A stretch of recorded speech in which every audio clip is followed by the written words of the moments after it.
पर्याप्तं तदस्माकं बलं भीष्माभिरक्षितं पर्याप्तं त्विदमेतेषां बलं भीमाभिरक्षितं। हरिः ओम्। श्रीगुरुभ्यो नमः। हरिः ओम्।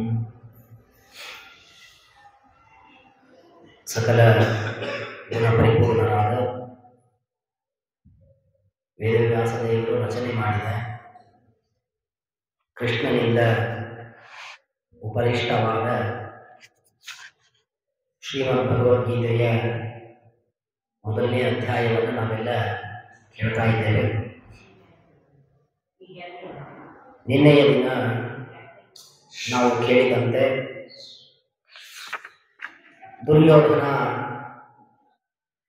ಪಾಂಡವರ ಪಕ್ಷದಲ್ಲಿ ಎಂಥೆಂಥ ಮಹಾರಥರಿದ್ದಾರೆ, ನಮ್ಮ ಪಕ್ಷದಲ್ಲಿ ಎಂಥೆಂಥವರಿದ್ದಾರೆ, ನೀವೆಲ್ಲ ಮರಣವನ್ನು ಹೊಂದುವುದಕ್ಕೂ ತಯಾರಾಗಿ ಇದ್ದೀರಿ ಎನ್ನುವ ಭಾವನೆಯಿಂದ ಅಂತಾನೆ ಹೊರತು ನೀವೆಲ್ಲ ನನ್ನನ್ನು ಗೆಲ್ಲಿಸ್ತೀರಿ ಎನ್ನುವ ವಿಶ್ವಾಸ ನನಗಿಲ್ಲ ಎನ್ನುವ ಅರ್ಥದಲ್ಲಿ ನೀವೆಲ್ಲ ಮದರ್ಥೆ ತಪ್ತ ಜೀವಿತ ನನಗೋಸ್ಕರ ಸಾಯುವುದಕ್ಕೂ ಸಿದ್ಧರಿದ್ದೀರಿ ಅಂತಂತಾನೆ. ಇಷ್ಟೆಲ್ಲ ನಿನ್ನೆ ಕೇಳಿದ್ವಿ ನಾವು. ಇಷ್ಟೆಲ್ಲ ದುಃಖಪಟ್ಟ ಆದ್ಮೇಲೆ ಕೊನೆಗೆ ದ್ರೋಣರ ಹತ್ರ ಒಂದು ಮಾತಂತಾನೆ, ಸ್ವಾಮಿ, ನಮ್ಮ ಇಷ್ಟು ದೊಡ್ಡ ಸೈನ್ಯವು ಭೀಮನಿಗೆ ಏನೇನೋ ಲೆಕ್ಕಕ್ಕೆ ಸಿಗುವುದಿಲ್ಲ. ಸುಲಭವಾಗಿ ಭೀಮ ನಮ್ಮ ಈ ಎಲ್ಲಾ ಸೈನ್ಯವನ್ನು ನಾಶ ಮಾಡಿ ಹಾಕಿಬಿಡ್ತಾನೆ. ಅಪರ್ಯಾಪ್ತಂ ಭೀಷ್ಮಾಭಿರಕ್ಷಿತಂ ಬಲ. ಅದೇ ನಮ್ಮ ಸೈನ್ಯ ಪರ್ಯಾಪ್ತಂ ಭೀಮಾಭಿರಕ್ಷಿತಂ ಬಲ. ಭೀಮಸೇನ ದೇವರಿಂದ ಕಾಪಾಡಲ್ಪಡ್ತಾ ಇರುವ ಏನು ಆ ಪಾಂಡವರ ಸೇನೆ ಇದೆ, ಅದಕ್ಕೆ ನಮ್ಮ ಸೇನೆ ಸಾಕು ಬೇಕಾಟ ಆರಾಮಾಗಿ ನಮ್ಮ ಸೇನೆಯನ್ನ ನಾಶ ಮಾಡಿ ಹಾಕಿಬಿಡ್ತಾರೆ. ಏನ್ ಮಾಡಲಿ ನಾನು ಅಂತ ದುಃಖ ಪಡ್ತಾರೆ. ಶ್ರೀಮದಾಚಾರ್ಯರು ಮಹಾಭಾರತದ ಅಧ್ಯಯನದಲ್ಲಿ ಬಹಳ ಮುಖ್ಯವಾದ ಅದ್ಭುತವಾದ ಒಂದು ಮಾತು ಹೇಳ್ತಾರೆ. ನಮಗೆ ಯಾವುದೇ ಒಂದು ಕೆಲಸದಲ್ಲಿ ಕಾರ್ಯದಲ್ಲಿ ಗೆಲುವಾಗಬೇಕಾದರೆ ಏನೇನು ಇರಬೇಕು ಅಂತ ಶ್ರೀಮದಾಚಾರ್ಯರು ಹೇಳಿದ್ದಾರೆ. ನಾವು ಅನ್ಕೋತೀವಿ ನಮ್ಗೆ ಹಣ ಇದ್ರೆ ಸಾಕು ಎಲ್ಲ ಒಂದು ಕೆಲಸ ಆಗುತ್ತೆ, ಅಥವಾ ನಮ್ಮ ಪರಿಚಯದವರು ನಮ್ಮ ಮಠಕ್ಕೆ ಬರ್ತಿರ್ತಾರವರು ಅಂಥವರಲ್ಲಿದ್ದಾರೆ ಕೆಲಸ ಅಂತ ಅನ್ಕೋತೀವಿ. ಅಂದಮೇಲೆ ನಮ್ಮವರಿದ್ರೆ ಹಣ ಇದ್ರೆ ಒಂದು ಕಾರ್ಯದಲ್ಲಿ ಯಶಸ್ಸು ಸಿಗುತ್ತೆ, ಗೆಲುವು ಸಿಗುತ್ತೆ ಅಂತ ನಾವು ಅನ್ಕೋತೀವಿ. ಶ್ರೀಮದಾಚಾರ್ಯರು ಮಹಾಭಾರತ ಅಧ್ಯಯನದಲ್ಲಿ ಒಂದು ಮಾತು ಹೇಳಿದ್ದಾರೆ. ದೇವರ ಅನುಗ್ರಹ ಇರಬೇಕು. ಹರೇ ಅನುಗ್ರಹೋರ್ಜಿತಾ ಮಹಾಪ್ರಯತ್ನ ವರ್ಜಿತಾ ಜನಾ ಉನ್ನತಿ ನ ಜನ್ಮ. ದೇವರ ಅನುಗ್ರಹದಿಂದ ನಾನು ಇದನ್ನು ಮಾಡಬಲ್ಲೆ ಎನ್ನುವ ನನ್ನ ಮೇಲಿನ ವಿಶ್ವಾಸ ನನಗಿಲ್ಲದೆ ಇದ್ರೆ, ಮೊದಲನೇದು ದೇವರ ಅನುಗ್ರಹವಿಲ್ಲದೆ ಇದ್ರೆ, ಎರಡನೇದು ಮಹಾಪ್ರಯತ್ನ ವರ್ಜಿತ, ಆ ಕಾರ್ಯವಾಗುವುದಕ್ಕೆ ಎಷ್ಟು ಪ್ರಯತ್ನವನ್ನ ಮಾಡಬೇಕೋ ಆ ಪ್ರಯತ್ನವನ್ನ ಮಾಡದೇ ಇದ್ರೆ ಜನಾ ಉನ್ನತಿ ನ ಜನ್ಮ. ಜನರಿಗೆ ಆ ಕಾರ್ಯದಿಂದ ಫಲವು, ಯಶಸ್ಸು, ಗೌರವ, ಜಯ ಸಿಗುವುದಿಲ್ಲ. ಅಂದಮೇಲೆ ಇದನ್ನು ನಾವು ನೆನಪಿಟ್ಟುಕೊಂಡ್ರೆ, ಇದನ್ನೇ ಇನ್ನೊಂದು ರೀತಿಯಾಗಿ ಹೇಳುವಾಗ ಭಗವದ್ಗೀತೆಯ ಕೊನೆಗೆ ಯತ್ರ ಯೋಗೇಶ್ವರ ಕೃಷ್ಣ ಯತ್ರ ಪಾರ್ಥೋ ಧನುರ್ಜಯ ಧನುರ್ಧರ ತತ್ರ ಶ್ರೀ ವಿಜಯೋ ಭೂತಿ ನೀತಿ ಮಧ್ಯಮ ಅಂತ. ಇದರದೇ ಅದು ಅಂದ್ರೆ ಭಗವದ್ಗೀತೆಯ ಮತ್ತೊಂದು ರೀತಿಯಲ್ಲಿ ಅರ್ಥವನ್ನ ಶ್ರೀಮದಾಚಾರ್ಯ ನಮ್ಮ ಮಹಾಭಾರತದಲ್ಲಿ ತಿಳಿಸಿಕೊಡ್ತಾರೆ. ಇನ್ಮೇಲೆ ಏನಾಗಬೇಕು, ಇಲ್ಲಿ ಏನಿಲ್ಲ. ಇನ್ಮೇಲೆ ದುರ್ಯೋಧನ ಯಾಕೆ ಸೋತ, ಪಾಂಡವರು ಯಾಕೆ ಗೆದ್ದರು? ಮೊದಲನೇದು, ನಾನು ದೇವರ ಅನುಗ್ರಹದಿಂದ ಈ ಕಾರ್ಯದಲ್ಲಿ ಗೆಲುವನ್ನು ಸಾಧಿಸುತ್ತೇನೆ ಎನ್ನುವ ನನ್ನ ಮೇಲೆ ನನಗೆ ವಿಶ್ವಾಸ ಇರಬೇಕು. ದುರ್ಯೋಧನಿಗೆ ಅದೇ ಇಲ್ಲ. ಭೀಷ್ಮರೇ, ದ್ರೋಣರೇ, ನಾನಿದ್ದೀನಿ, ನೀವು ಮುಂದುವರಿಯಿರಿ, ನಾನು ನೋಡ್ಕೋತೀನಿ, ನಾವು ಇದ್ದೀನಿ ಎನ್ನುವ ಮಾತೇ ದುರ್ಯೋಧನ ಬಾಯಿಂದ ಬರ್ತಾ ಇಲ್ಲ. ಅಂದಮೇಲೆ ತನ್ನ ಮೇಲೆ ತನಗೆ ವಿಶ್ವಾಸವಿಲ್ಲ ಅನ್ನೋದಕ್ಕಾಗಿ ಸೋತ, ದೇವರ, ವಾಯುದೇವರ, ಗುರುಗಳ ಅನುಗ್ರಹ ಜೊತೆಗಿಲ್ಲ ಅನ್ನೋದಕ್ಕಾಗಿ ಸೋತ, ಗೆಲ್ಲುವುದಕ್ಕೆ ಎಷ್ಟೆಲ್ಲ ಪ್ರಯತ್ನವನ್ನ ಮಾಡಬೇಕಾಗಿತ್ತು ಆ ಪ್ರಯತ್ನವನ್ನ ಮಾಡಲಿಲ್ಲ ಅನ್ನೋದಕ್ಕಾಗಿ ದುರ್ಯೋಧನ ಸೋತ. ಇನ್ಮೇಲೆ ನಮಗೇನು ಈ ಭಾಗ ಹೇಳುತ್ತೆ ಅಂದ್ರೆ, ಕಾರ್ಯದ ಆರಂಭದಲ್ಲಿಯೇ ಅಳಬೇಡಿ, ಅಯ್ಯೋ ನಮ್ಮಿಂದ ಆಗುತ್ತೋ ಇಲ್ಲೋ, ಆಗುತ್ತೋ ಇಲ್ಲೋ, ಆಗುತ್ತೋ ಇಲ್ಲೋ ಅಳಬೇಡಿ. ಕಾರ್ಯದ ಆರಂಭವನ್ನಂತೂ ಮಾಡಿಬಿಡ್ರಿ. ಯಾರಿಗೆ ಗೊತ್ತದಲ್ವಾ ನಾಳೆ ಏನಾಗುತ್ತದೆ ನಮಗೆ ಗೊತ್ತದ. ಅಂದಮೇಲೆ ಕಾರ್ಯದ ಆರಂಭವನ್ನಂತೂ ಮಾಡಿಬಿಡೋಣ. ಮುಗಿಸೋದೇ ಬಿಡುವುದು ದೇವರಿದ್ದಾನೆ, ಗುರುಗಳಿದ್ದಾರೆ, ಅವ್ರು ಮಾಡ್ತಾರೆ. ಶಾಸ್ತ್ರ ಹೇಳುತ್ತೆ, ಆರಂಭ ಮಾತ್ರ ಇಚ್ಛಾವ ವಿಷ್ಣು ಧರ್ಮೇನ ನಿಷ್ಫಲ. ಭಗವತ್ ಪ್ರೀತಿಕರವಾದ ಕರ್ಮಗಳನ್ನ ಆರಂಭ ಮಾಡುವುದಲ್ಲ, ಆರಂಭ ಮಾಡೋಣ ಎಂದು ಇಚ್ಛೆ ಪಟ್ಟರೆ ಸಾಕಂತೆ, ಅನ್ಕೊಂಡ್ರೆ ಸಾಕು. ನಾವಿಂದ ದೇವರಿಗೆ, ಗುರುಗಳಿಗೆ 11 ಪ್ರದಕ್ಷಿಣೆ ಹಾಕೋಣ ಅಂತ ನೀವೀಗ ಇಚ್ಛಾಪಟ್ಟರೂ ಸಾಕಂತೆ, ನಿಮಗೆ ದೇವರು ಉತ್ತಮವಾದ ಪುಣ್ಯವನ್ನ ತಂದು ಕೊಡ್ತಾನೆ. ನಾಳೆ ನಮ್ಗೆ ಆಗಲ್ಲ ಮಲ್ಕೋರಿ, ಹಾಕ್ಬೇಡ್ರಿ. ಆದರೆ ಇವತ್ತು ಸಂಕಲ್ಪ ಮಾಡಿದ್ವಲ್ಲ, ಅನ್ಕೊಂಡ್ವಲ್ಲ, ಅದರಿಂದಲೇ ಉತ್ತಮವಾದ ಪುಣ್ಯವನ್ನು ದೇವರು ಕೊಡ್ತಾನೆ. ಇಷ್ಟು ದೇವರ ಕರುಣೆ ಇದೆ. ಹಾಗಾಗಿ ನಮ್ಮ ಮೇಲೆ ನಮಗೆ ವಿಶ್ವಾಸ, ದೇವರ ಅನುಗ್ರಹ ಜೊತೆಗಿರಬೇಕು. ಅಂದ್ರೆ ದೇವರ ಆರಾಧನೆ ಮಾಡಿದ್ರೆ ದೇವರ ಅನುಗ್ರಹ ಮಾಡ್ತಾನೆ, ಗುರುಗಳ ಆರಾಧನೆ ಮಾಡಿದ್ರೆ ಗುರುಗಳ ಅನುಗ್ರಹ ಮಾಡ್ತಾರೆ.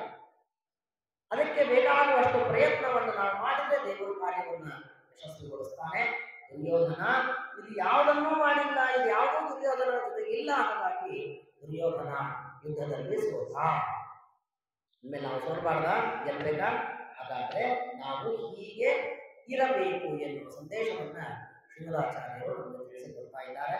ಆಮೇಲೆ ದೇವರ ಗುರುಗಳ ಅನುಗ್ರಹವನ್ನು ಸದಾಕಾಲ ನಾವು ಸಂಪಾದನೆ ಮಾಡ್ತಾ ಇರಬೇಕು. ಆಗ ಮಾತ್ರ ಜೀವನದಲ್ಲಿ ಗೆಲುವಾಗುತ್ತೆ. ಇಷ್ಟನ್ನ ದುರ್ಯೋಧನ ಹೇಳ್ತಾನೆ. ಆಮೇಲೆ ನಮ್ಮ ಸೈನ್ಯ ಏನೇನೂ ಇಲ್ಲ. ರಾಯರಂತಾರೆ, ಬಲದ್ವಯೇ ಬಲಿಷ್ಠ ಪರಿಗಣನೆ ಪಾಂಡವ ವಿಜಯೇ. ಪಾಂಡವರಿಗೆ ಜಯವಾಗುತ್ತೆ, ನಮ್ಮ ಜಯದಲ್ಲಿ ಸಂದೇಹ ಅಸ್ತಿ. ನಮಗೆ ಗೆಲುವಾಗುವ ವಿಷಯದಲ್ಲಿ ನನಗೆ ಸಂದೇಹವಿದೆ.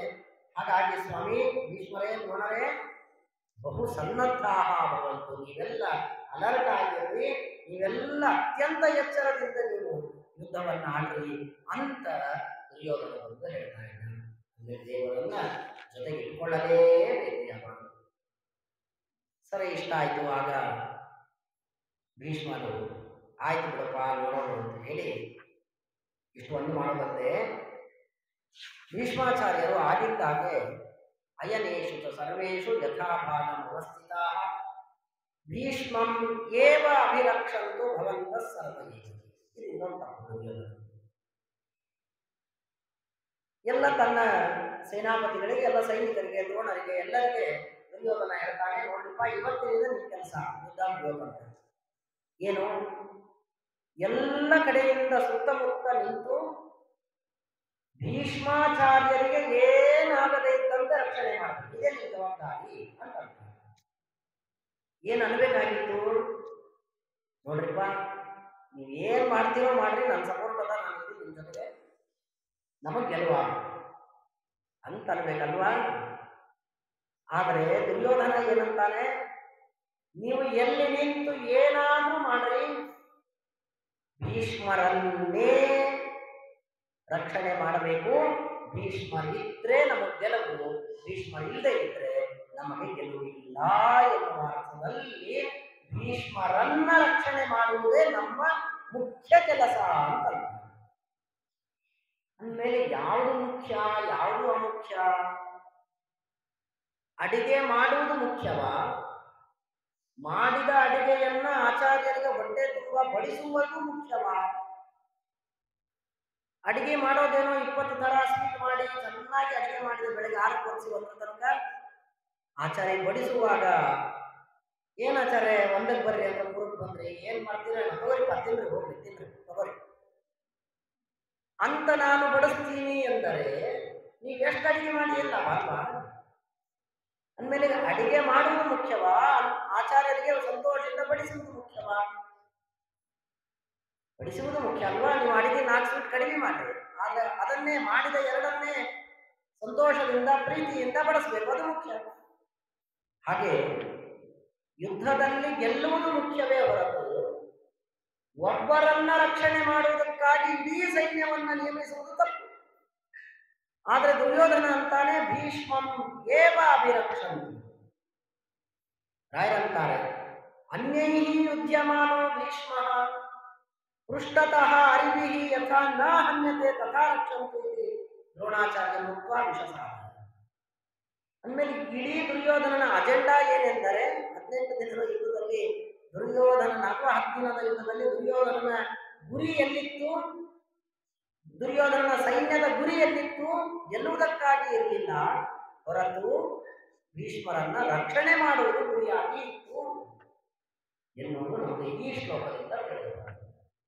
ಅಂದಮೇಲೆ ಅವನ ಉದ್ದೇಶವೇ ಗೆಲ್ಲುವುದಿರಲಿಲ್ಲ, ದೇವರು ಯಾಕೆ ಅವನನ್ನು ಗೆಲ್ಲಿಸ್ತಾನೆ ಅಲ್ವಾ? ನಮ್ಮ ಉದ್ದೇಶ ಒಳ್ಳೇದು ಮಾಡೋದಿದ್ರೆ ದೇವರು ನಮ್ಮಿಂದ ಒಳ್ಳೇದು ಮಾಡಿಸ್ತಾನೆ. ನಮ್ಮ ಉದ್ದೇಶವೇ ಕೆಟ್ಟದಿದ್ರೆ ದೇವರು ಯಾಕೆ ಒಳ್ಳೇದು ಮಾಡ್ತಾನೆ? ಆಮೇಲೆ ಭೀಷ್ಮರನ್ನು ರಕ್ಷಣೆ ಮಾಡೋದು ಉದ್ದೇಶ, ಯುದ್ಧದಲ್ಲಿ ಗೆಲ್ಲುವುದಲ್ಲ. ಆಮೇಲೆ ನಿನಗೆ ಯಾಕೆ ಗೆಲುವು ಕೊಡ್ತೀನಿ, ನಾನು ಪಾಂಡವರಿಗೆ ಗೆಲುವು ಕೊಡ್ತೀನಿ ಅಂತ ಹೇಳಿ ದೇವರು ಪಾಂಡವರಿಗೆ ಗೆಲುವನ್ನ ಕೊಟ್ಟ. ಅದಾದ್ಮೇಲೆ ನಾವು ಏನ್ ಬೇಕು ನಮಗೆ ಎನ್ನುವುದರ ಬಗ್ಗೆ ಪೂರ್ಣವಾದ ಕ್ಲಾರಿಟಿ ನಮ್ಗೆ ಯಾವಾಗಲೂ ಇರಬೇಕು. ಅರ್ಧ ಅರ್ಧ ನಾವು ತಿಳಿದುಕೊಂಡು ಮುಂದಿಟ್ಟರೆ ಹೆಜ್ಜೆ ಅದರಲ್ಲಿ ನಮಗೆ ಯಶಸ್ಸು ಸಿಗುವುದಿಲ್ಲ ಎನ್ನುವುದನ್ನ ಈ ಭಾಗ ನಾವು ತಿಳಿಸಿಕೊಡ್ತಾ ಇದೆ. ಬಹಳ ಚೆನ್ನಾಗಿದೆ. ಅಂದಮೇಲೆ ನಮ್ಮ ಗುರಿ ಸಾಧನೆಯ ಕಡೆಗೆ ಇರಬೇಕು ಹೊರತು ಅದು ಬೇಕು ಇದು ಬೇಕೆನ್ನುವ ಗುರಿ ಇದ್ರೆ ನಮ್ಮ ಮಕ್ಕಳನ್ನ ರಕ್ಷಣೆ ಮಾಡು, ನಮ್ಮ ಮೊಮ್ಮಕ್ಕಳನ್ನ ರಕ್ಷಣೆ ಮಾಡು ಎನ್ನುವುದರ ಕಡೆಗೆ ನಮ್ಮ ಗುರಿ ಇದ್ರೆ, ಅದಕ್ಕಾಗಿ ನಾವು ಜೀವನ ಸಾಗಿಸ್ತಾ ಇದ್ರೆ ದೇವರು ಮೋಕ್ಷ ಯಾಕೆ ಕೊಡ್ತಾರೆ? ಅಂದ್ರೆ ನಮಗೂ ದುರ್ಯೋಧನೆಗೂ ಏನೂ ವ್ಯತ್ಯಾಸವಿಲ್ಲ. ದುರ್ಯೋಧನ ಯುದ್ಧ ಭೂಮಿಗೆ ಬಂದದ್ದು ಯಾಕೆ? ಯುದ್ಧದಲ್ಲಿ ಗೆಲ್ಲುವುದಕ್ಕಲ್ವಾ? ಬಂದ ಮೇಲೆ ಏನ್ ಮಾಡ್ತಾ ಇದ್ದಾನವನು? ಭೀಷ್ಮರನ್ನ ರಕ್ಷಣೆ ಮಾಡ್ಲಿಕ್ಕೆ ಹೊರಟಿದ್ದಾನೆ. ನಾವು ಭೂಮಿಗೆ ಬಂದದ್ದು ಯಾಕೆ? ಸಾಧನೆಯನ್ನ ಮಾಡಿ ಮೋಕ್ಷ ಹೊಂದುವುದಕ್ಕೆ. ದುರ್ಯೋಧನ ಯುದ್ಧ ಭೂಮಿಗೆ ಬಂದದ್ದು ಗೆಲ್ಲುವುದಕ್ಕೆ, ನಾವು ಭೂಮಿಗೆ ಬಂದದ್ದು ಮೋಕ್ಷಕ್ಕಾಗಿ, ಮೋಕ್ಷಕ್ಕೆ ಹೋಗ್ಲಿಕ್ಕೆ. ದುರ್ಯೋಧನ ಏನ್ ಮಾಡ್ತಾ ಇದ್ದಾನೆ? ಭೀಷ್ಮರನ್ನ ರಕ್ಷಣೆ ಮಾಡೋದಕ್ಕೆ ಹೊರಟ, ಡೈವರ್ಟ್ ಆಯ್ತು ಗುರಿ.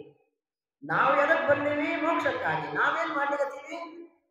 ನಮ್ಮ ರಕ್ಷಣೆ. ಇವತ್ತು ನಾವು ಆರಾಮ್, ನಮ್ಮ ಹೆಂಡತಿ ಮಕ್ಕಳು, ನಾನು, ನಮ್ಮ ಅಪ್ಪ ಅಮ್ಮ, ಬಂಧುಗಳಾಗ ನಾವು ಆರಾಮಿದ್ರೆ ಸಾಕು. ಏನ್ ನಾಳೆ ಏನ್ ಯಾ ಮೋಕ್ಷ ಏನ್ ಆಚಾರ ನೋಡಿರೇನ ಆಚಾರ್ಯ? ಅಂದ್ಮೇಲೆ ನಮಗೂ ದುರ್ಯೋಧನಿಗೂ ಏನೇನು ವ್ಯತ್ಯಾಸವಿಲ್ಲ ಅಂತ ಅನ್ಸುತ್ತೆ ಗುರಿಯ ದೃಷ್ಟಿಯಲ್ಲಿ ನೋಡಿದ್ರೆ. ನಾವು ಸಾತ್ವಿಕರು, ಪ್ರಶ್ನೆ ಇಲ್ಲ. ಆದರೆ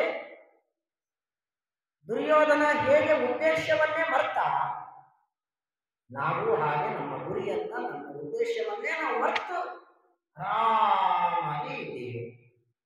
ಹಾಗಾಗಿ ದುರ್ಯೋಧನ ಹೇಗೆ ಸೋತ, ಹಾಗೆ ನಾವು ನಮ್ಮ ಜೀವನದಲ್ಲಿ ಸೋಲುವುದು ನಿಶ್ಚಿತ. ಯಾಕೆಂದ್ರೆ ನಾವು ನಮ್ಮ ಗುರಿಯನ್ನೇ ಮರೆತು ಬಿಟ್ಟಿದ್ದೇವೆ. ಹಾಗಾಗಿ ನೋಡಿ, ಎಚ್ಚರ ಇರಲಿ. ಅಂದಮೇಲೆ ಯಾಕೆ ಬಂದೀವಿ, ಏನ್ ಮಾಡ್ಲಿಕ್ಕೀವಿ ಎನ್ನುವುದರ ಎಚ್ಚರ ಸದಾ ನಮಗಿರ್ಬೇಕು. ಇವತ್ತಿನ ಸಾಧನೆ ಆಯ್ತಾ, ಇವತ್ತಿನ ಜಪ, ಇವತ್ತಿನ ಪಾರಾಯಣ ಮುಗಿತಾ ಎನ್ನುವುದರ ಕಡೆಗೆ ಗಮನ ಇರಬೇಕು. ಸರಿ, ಇಷ್ಟು ಮುಗಿದಿದೆ, ಒಂದು ಅಂತ ಮುಗಿತು. ಇನ್ನ ತಸ್ಯ ಸಂಚಲಯನ್ ಹರ್ಷಂ ಭೀಷ್ಮಾಚಾರ್ಯರು, ಅಯ್ಯೋ ಪಾಪ ನಮ್ಮ ದುರ್ಯೋಧನ ಬಹಳ ಭಯಗೊಂಡಾಗ, ದುಃಖದಲ್ಲಿ ಇದ್ದಾನೆ ಅಂತ ಹೇಳಿ ಅವನಿಗೆ ಹರ್ಷಂ ಸಂಚಲಯ, ಆ ದುರ್ಯೋಧನನಿಗೆ ಸಂತೋಷ ಪಡಿಸಬೇಕು ಎನ್ನುವುದಕ್ಕಾಗಿ ಶಬ್ದಗಳು ಬಹಳ ಚೆನ್ನಾಗಿ. ಅಂದಮೇಲೆ ತಸ್ಯ ಸಂಜನಯನ್ ಹರ್ಷಂ ಅಂತ, ಅವನಿಗೆ ಸಂತೋಷ ಪಡಿಸುವುದಕ್ಕಾಗಿ ಭೀಷ್ಮಾಚಾರ್ಯರು ಸಿಂಹನಾದವನ್ನ ಮಾಡಿದರು ಶಂಖದ ಮೂಲಕ. ಅಂದರೆ ಶಂಖನಾದವನ್ನ ಮಾಡಿ ಅವನಿಗೆ ಸಂತೋಷ ಪಡಿಸಿದರು. ಶಬ್ದಗಳಾಗಿದೆ. ಏನಾಗಬೇಕಾಗಿತ್ತು? ಭೀಷ್ಮಾಚಾರ್ಯರು ದುರ್ಯೋಧನ ಹತ್ರ ಹೋಗಿ ಅಂದ್ರೆ ಹೇಗಿರ್ತಾರೆ ನೋಡಿ. ಭೀಷ್ಮಾಚಾರ್ಯರು ದುರ್ಯೋಧನ ಹತ್ರ ಹೋಗಿ, ದುರ್ಯೋಧನ ಚಿಂತೆ ಮಾಡ್ಬೇಡಪ್ಪ, ನನ್ನನ್ನೇನು ಎಲ್ಲರೂ ರಕ್ಷಣೆ ಮಾಡೋದು ಬೇಡ, ನಮ್ಮ ಗುರಿ ಯುದ್ಧ ಗೆಲ್ಲುವುದಿದೆ, ಅಂದಮೇಲೆ ನೀ ಡೈವರ್ಟ್ ಮಾಡ್ಬೇಡ ಎಲ್ಲರಿಗೆ, ನೀ ಚಿಂತೆ ಮಾಡ್ಬೇಡ, ನಾನ್ ನಿನಗೆ ಗೆಲುವು ಕೊಡ್ತೀನಿ, ನಾವೆಲ್ಲರೂ ಸೇರಿ ನಿನಗೆ ಗೆಲ್ಲಿಸ್ತೀವಿ ಅಂತ ಭೀಷ್ಮಾಚಾರ್ಯರು ಹೇಳಿ ಅವಳ ಬೆನ್ ತಟ್ಟಿ ಧೈರ್ಯದಿಂದಿರು ಅಂತ ಹೇಳ್ಬೇಕಾಗಿತ್ತಲ್ವಾ. ಆದ್ರೆ ಭೀಷ್ಮಾಚಾರ್ಯರು ಏನ್ ಮಾಡಿದ್ರು, ತಸ್ಯ ಹರ್ಷಂ ಸಂಜಯ, ಅವನಿಗೆ ಸಂತೋಷ ಪಡಿಸುವುದಕ್ಕಾಗಿ ಅಂತ ಮತ್ತೆ ಭಗವದ್ಗೀತಾ.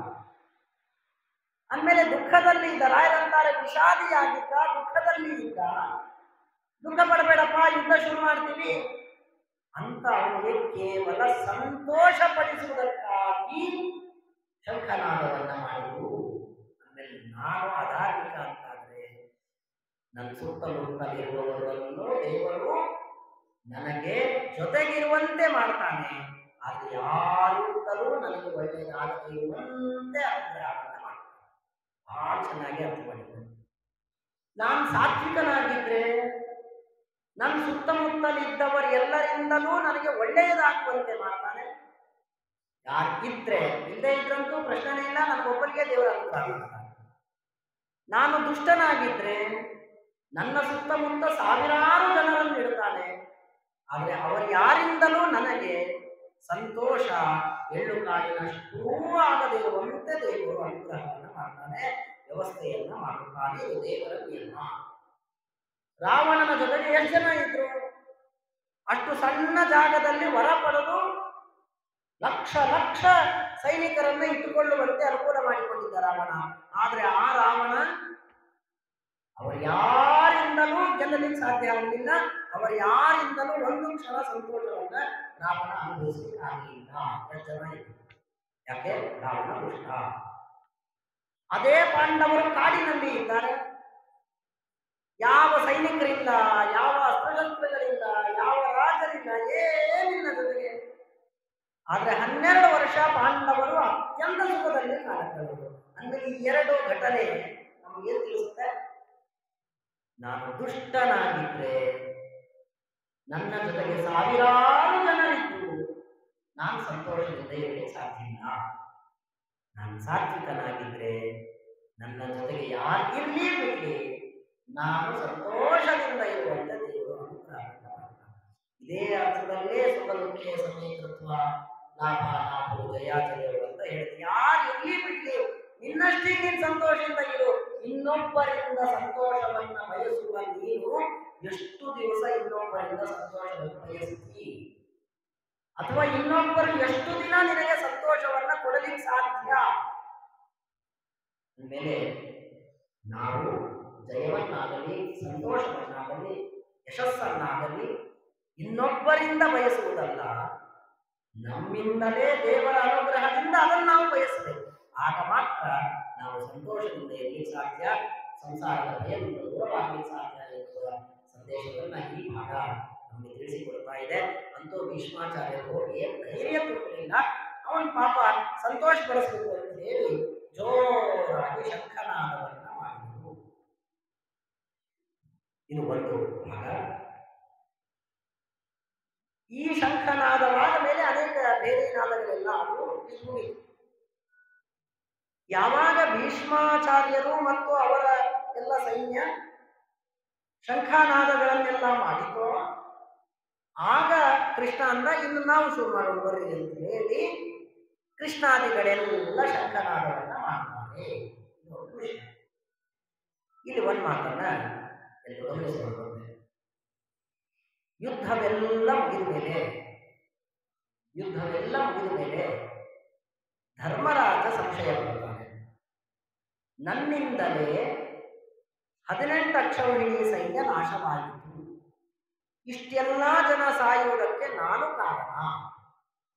ಹಾಗಾಗಿ ಇಷ್ಟೆಲ್ಲ ಜನರು ಸತ್ತ ಪಾಪ ಮತ್ತು ಈಗ ಅವರ ಮಕ್ಕಳು ಮೊಮ್ಮಕ್ಕಳು ದುಃಖದಲ್ಲಿದ್ದಾರೆ, ಆ ಪಾಪ ಅದೆಲ್ಲ ನನಗೇ ಬರ್ತದೆ ಅಂತ ಧರ್ಮರಾಜ ಚಿಂತೆ ಮಾಡ್ತಾನೆ, ದುಃಖ ಮಾಡ್ತಾನೆ.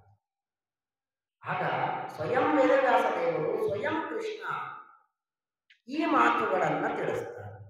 ಇಲ್ಲ, ನಿನಗೇನು ಪಾಪ ಬಂದಿಲ್ಲ, ನೀನು ಇವರೆಲ್ಲರ ಸಾವಿಗೆ ಕಾರಣನಲ್ಲ. ಯಾಕೆ? ಯಾರು ಯುದ್ಧವನ್ನ ಆರಂಭಿಸುತ್ತೋ ಅವರಿಗೆ ಈ ಎಲ್ಲ ಪಾಪ ಹೋಗುತ್ತೆ.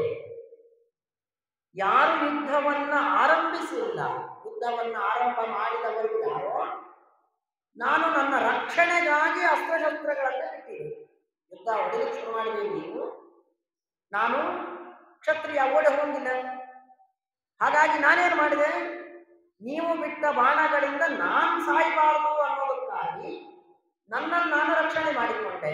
ಆಗ ಪಾಪ ಯಾರಿಗೆ ಬರ್ತದೆ? ಯಾರು ಮೊದಲಿಗೆ ಅಸ್ತ್ರಶಸ್ತ್ರಗಳನ್ನ ಯುದ್ಧವನ್ನ ಆರಂಭ ಮಾಡಿದ್ರಲ್ಲ ಅವರಿಗೆ ಪಾಪ ಬರ್ತದೆ. ಇಷ್ಟೆಲ್ಲ ಜನರನ್ನ ಕೊಂದದ್ದು. ಹಾಗಾಗಿ ಈಗ ಮೊದಲಿಗೆ ಶಂಖನಾದವನ್ನ ಮಾಡಿದವರು ಯಾರು? ಯುದ್ಧದ ಆರಂಭದ ಸೂಚನೆ ಶಂಖನಾದ. ಅದನ್ನ ಮಾಡಿದ್ದು ಭೀಷ್ಮಾಚಾರ್ಯರು, ದುರ್ಯೋಧನನ ಸೇನಾಪತಿಗಳು. ಅವರು ಮಾಡಿದ್ದನ್ನು ನೋಡಿ ಅವರ ಎಲ್ಲ ಸೈನ್ಯವು ಮಾಡಿತು. ಅಂದಮೇಲೆ ಯುದ್ಧದ ಸೂಚನೆಯನ್ನ ಕೊಟ್ಟವರು ದುರ್ಯೋಧನಾದಿಗಳು. ಹಾಗಾಗಿ 18 ಅಕ್ಷೌಹಿಣಿಯ ನಾಶದ ಪಾಪ ಯಾರು ಅನುಭವಿಸ್ಬೇಕು? ದುರ್ಯೋಧನನೇ ಅನುಭವಿಸ್ಬೇಕೆ ಹೊರತು ಧರ್ಮರಾಜ ನೀನು ಅನುಭವಿಸುವ ಅವಶ್ಯಕತೆ ಇಲ್ಲ ಅಂತ ಹೇಳ್ತಾನೆ. ಇಷ್ಟಾದರೂ ಧರ್ಮರಾಜ ಕೇಳಿಲ್ಲ. ಶಾಂತಿ ಪರ್ವ, ಶಾಸನ ಪರ್ವ ಮುಂದೆ ಆಮೇಲೆ ಏನ್ ಹೇಳುತ್ತೆ ಈ ಭಾಗ? ಎಲ್ಲರೂ ಎಷ್ಟು ಚೆನ್ನಾಗಿದೆ ಭಗವದ್ಗೀತ.